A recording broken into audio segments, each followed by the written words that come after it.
Eu gostaria de trazer uma outra informação que chega para a gente aqui também. A presidente da Comissão Europeia, a Ursula von der Leyen, ela anunciou há pouco que vai triplicar a ajuda humanitária da União Europeia à população da faixa de Gaza. Então, vai ter um aumento ali, o valor destinado à região deve chegar a 75 milhões de euros, que se a gente traduzir aqui para o nosso real, seriam 400 milhões de reais. A ajuda da União Europeia foi discutida com o secretário-geral da ONU, Antônio Guterres, que garantiu cooperação da agência internacional para que os carregamentos humanitários cheguem à faixa de Gaza, que está entrando em colapso. Segundo von der Leyen, a Comissão Europeia apoia o direito de Israel de se defender contra os terroristas do Hamas e diz trabalhar para que civis inocentes em Gaza recebam o apoio necessário. Ursula, presidente da Comissão Europeia, que chegou nesta sexta-feira ali em Tel Aviv, houve um sinal, um alerta que foi emitido pelas autoridades. Ela mesma teve de se correr, também de se esconder em um bunker com as outras pessoas que a acompanhavam por causa do risco de bombardeios ali na capital. Sobre essa situação, eu quero conversar um pouquinho com o Vilela. Ele não está disponível ainda? Tá ok, daqui a pouco a gente vai falar com o Vilela sobre isso, mas há uma situação também, a ajuda a essa população da faixa de Gaza, que entre outras coisas, enfrenta também a falta d'água, né, Marcelo? A situação só piora, né, Evandro? Em ao menos 2 milhões de pessoas estão sob o risco, então, de ficar sem água, como você disse, né, na faixa de Gaza, de acordo com as informações. Nós sabemos também que, em relação aos hospitais, todos os leitos estão já ocupados.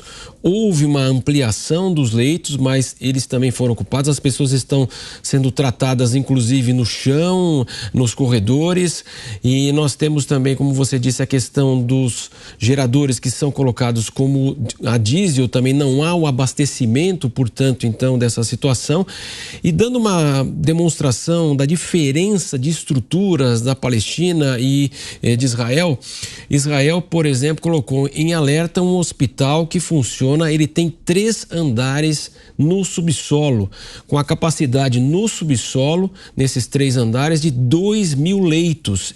Ele funciona, evidentemente, com um prédio, evidentemente lá em Israel, mas então, em razão dessa expectativa do aprofundamento do combate, então as unidades que funcionam lá no subsolo, cada subsolo ali, cada andar, 20.000 metros quadrados, então são 3 andares no subsolo, 2.000 leitos, Evandro, então, o que dá uma dimensão da estrutura presente em Israel, que inclusive tem um hospital colocado no subsolo, protegendo evidentemente todas as pessoas, e do outro lado nós não temos mais espaço para cirurgias, medicamentos, insumos médicos. Então, é aquilo que reforçamos, né, a necessidade de uma diplomacia que possa permitir a chegada de auxílio, Evandro. E aí, é por isso que a União Europeia agora também quer triplicar o valor de ajuda humanitária, chegando ao equivalente a 400 milhões de reais.